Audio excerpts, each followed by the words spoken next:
ఓం శ్రీ మహాగణాధిపతయ నమ. శ్రీ మహాసరస్వత్యే నమ. శ్రీ గురుభ్యో నమ. కౌతా టీవీ వీక్షకులందరికీ కూడా కార్తీక శుద్ధ చతుర్దశి ఈరోజు 14వ రోజు శుభాభినందనలతో కార్తీక మహత్యాన్ని 14వ అధ్యాయం చెప్పుకుందాం. ఈ 14వ అధ్యాయం విశేషం ఏమిటంటేనండి, వృషోత్సర్జనం, దాని యొక్క మహిమ, ఫలితం ఇవి చెప్పబడుతుంది. వృషోత్సర్జనం అంటే ఆంబోతుకు అచ్చు వేయటము. దాని యొక్క వివరణ చెబుతాడు ఈ అధ్యాయంలో. జ్ఞానానందమయం దేవం నిర్మలం స్ఫటికాకృతిం ఆధారం సర్వ విద్యానాం హయగ్రీవముపాస్మహే. గురు బ్రహ్మ గురుర్విష్ణు గురుదేవో మహేశ్వరః. గురు సాక్షాత్ పరబ్రహ్మ తస్మై శ్రీ గురవే నమః. శుక్లాంబరధరం విష్ణుం శశివర్ణం చతుర్భుజం ప్రసన్నవదనం ధ్యాయేత్ సర్వవిఘ్నోపశాంతయే. అగజానన పద్మార్కం గజాననమహర్నిశం అనేకదంతం భక్తానాం ఏకదంతముపాస్మహే. మనోజవం మారుతతుల్య వేగం జితేంద్రియం బుద్ధిమతాం వరిష్టం వాతాత్మజం వానరయూధం క్షం శ్రీరామదూతం శిరసా నమామి. యత్ర యోగీశ్వరః కృష్ణో యత్ర పార్థో ధనుర్ధరః తత్ర శ్రీర్విజయో భూతిర్ధ్రువా నీతిర్మతిర్మమ. వాగర్ధావివ సంపృక్తౌ వాగర్ధ ప్రతిపత్తయే. జగతః పితరౌ వందే పార్వతీ పరమేశ్వరౌ. వశిష్ఠ మహాముని ఈ యొక్క జనక మహారాజుతోటి కార్తీక మాసంలో చేసినటువంటి కన్యాదాన ఫలితాన్ని చెప్పాను. ఈ విధంగా అన్ని విధములైనటువంటి కథలు చెప్పి ఉన్నాను.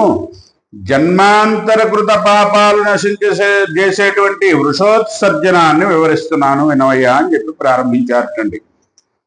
రాజా, కార్తీక పూర్ణిమ నాడు పితృదేవతల ప్రీతి కొరకు ఎద్దును అచ్చు వేసి విడిచిపెట్టిన వారికి పుణ్యాన్ని గురించి వివరిస్తున్నాను విను. ఆ విధంగా చేసినట్లయితే వారికి 1,000,000 పర్యాయములు, 1,000,000 సార్లు గయాశ్రాద్ధం చేసినటువంటి పుణ్య ఫలితం కలుగుతుంది. కార్తీక మాసానికి మించినటువంటి మాసం మరి ఒకటి లేదు. కావున పితృదేవతల పుణ్యలోకాల్లో ఉన్నప్పటికీ కూడా మన కులంలో పుట్టిన వారు ఎవ్వరైనా కానీ కార్తీక మాసంలో పౌర్ణమి నాడు నేల వర్ణము కలిగినటువంటి ఎద్దును అచ్చు వేసి విడిచిపెట్టినట్లయితే దానివల్ల మనం తృప్తిని పొందుతాము అని పితృదేవతలు సదా కోరుకుంటూ ఉంటారటండి. కార్తీక మాసంలో ధనవంతులు గాని బీదవాడు గాని పిసినారితనం వలన గాని వృషోత్సర్గం చేయలేకపోయినట్లయితే వాడు యమ ఆజ్ఞ వలన అంధతమత్సరయ నరకాన్ని పొందుతాడు. ఏటేటా పిండ ప్రదానం వలను, గయాశ్రాద్ధం వలను, ప్రత్యార్తిక శ్రాద్ధం వలను, పుణ్యస్థలాలకు యాత్రలు చేయడం వలను, అమావాస్యాదులలో తర్పణాలు విడిచిపెట్టడం వలను, మహాలయ శ్రాద్ధం వలను ఎంత పుణ్యం కలుగుతుందో అంతకంటే మికుటంగా కార్తీక పౌర్ణమి నాడు చేసిన వృషోత్సర్జనం వలన కలుగుతుంది. అటువంటి వృషోత్సర్గం కంటే మించినటువంటి పుణ్యకర్మ లేదయ్యా. ఇది గయాశ్రాద్ధంలో సమానమని చెప్పి పెద్దలు అంటారు.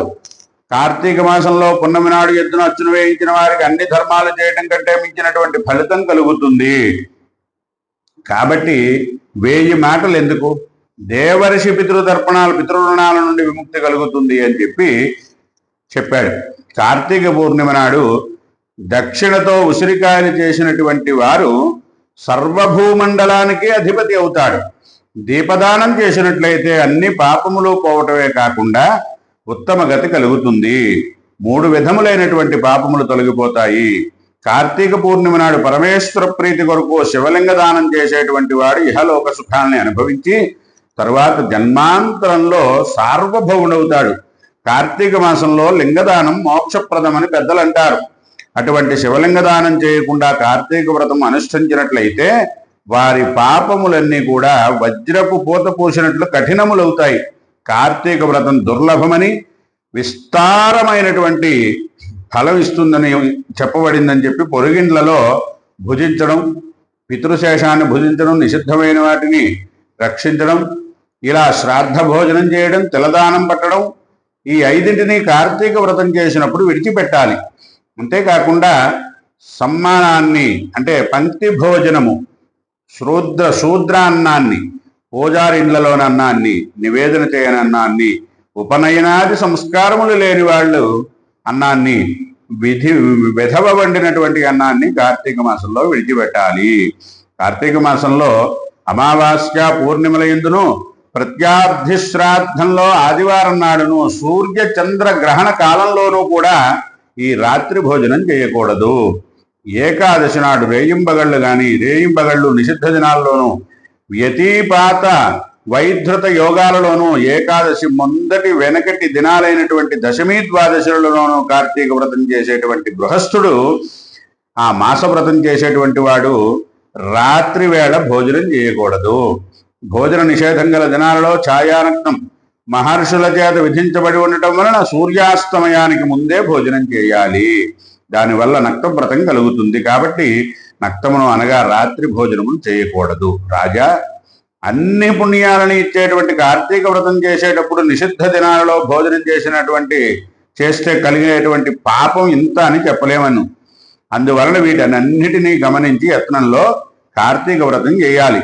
కార్తీక మాసంలో నూనెతో తలంటు పోసుకోవడము, అభ్యంగన స్నానము, పగటి నిద్ర, కంచు పళ్ళెల్లో భోజనము, నిర్బంధపూర్వక నిద్ర, ఇంట్లో స్నానం చేయుట, రాత్రి భోజనం చేయుట, వేద నింద, శాస్త్ర నింద ఇవన్నిటినీ కూడా విడిచిపెట్టాలి.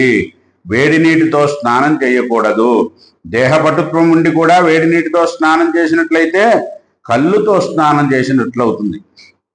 కార్తీక మాసంలో సూర్యుడు తులారాశిలో ఉండగా నదీ స్నానం చేయాలి. అది ఉత్తమమైనటువంటి మార్గము. అవకాశం లేనప్పుడు చెరువులు, కాలువలు, కోనేర్లు పుణ్యనదులుగా భావించి స్నానం చేయాలి. స్నానానంతరము సూర్యమండలం మధ్య ఉన్నటువంటి విష్ణుమూర్తికి నమస్కరించి విష్ణు కథలు చెప్పుకుంటూ ఇంటికి రావాలి. సాయంకాల సమయంలో సంధ్యావందనాలు, అనుష్ఠానాలు ముగించుకొని కాళ్ళు కడుగుకొని ఆచమనం చేసి పూజాగృహం చేరి అక్కడ ఈశ్వరునికి కల్పోక్త ప్రకారంగా షోడశోపచార పూజ చేయాలి. కార్తీక మాసం అంతా కూడా సహస్రనామార్చన చేయాలి. మాస నక్త వ్రతంలో పూజ అయిన తర్వాత ప్రార్ణాతి కాంత దేవేశ పద్మజార్ఘ్యం పంకజ అర్ఘ్యం గృహాణ దైత్యారే దత్తం చేదముపీపతే అని అర్ఘ్యం ఇవ్వాలి. ఈ విధంగా అర్పించిన వారు పుణ్యములన్నిటినీ పొందగలరు. ప్రతిరోజు కూడా సాయంకాలం తమ సన్నిధానంలో దీపమాలలు ఉంచాలి. పిసినివారితనం చూపించకుండా యథాశక్తిగా బ్రాహ్మణులకు దక్షిణ తాంబూలములు ఇవ్వాలి. నక్తవ్రతం ఆచరించేటువంటి వారికి అన్ని పాపములు కూడా మొదలంట నశించిపోతాయి అని చెప్పి నారదాది మహర్షులకు చెప్పారు. మాసవ్రతం మానవులకు అన్ని పాపాలను పోగొట్టి పుణ్యాలను ఇస్తుంది. కార్తీక చతుర్దశి నాడు పితృదేవతలను ఉద్దేశించి భక్తితో ఒక్క బ్రాహ్మణునికైనా సరే భోజనం పెట్టినట్లయితే పితరులంతా తృప్తి పడతారు. తిలతర్పణం చేస్తే పితృదేవతలంతా తనివి చెందుతారు. చతుర్దశి నాడు ఫలదానం చేస్తే సంతాన నష్టం కలగదు. కార్తీక చతుర్దశి నాడు ఉపవాసం ఉండి శివారాధన చేసేటువంటి వారు శంకర సమతుల్యులవుతారు. పరమ పవిత్రమైనటువంటి ఈ అధ్యాయం విన్న వారికి పాపాలన్నీ నిస్సంశయంగా నశిస్తాయి.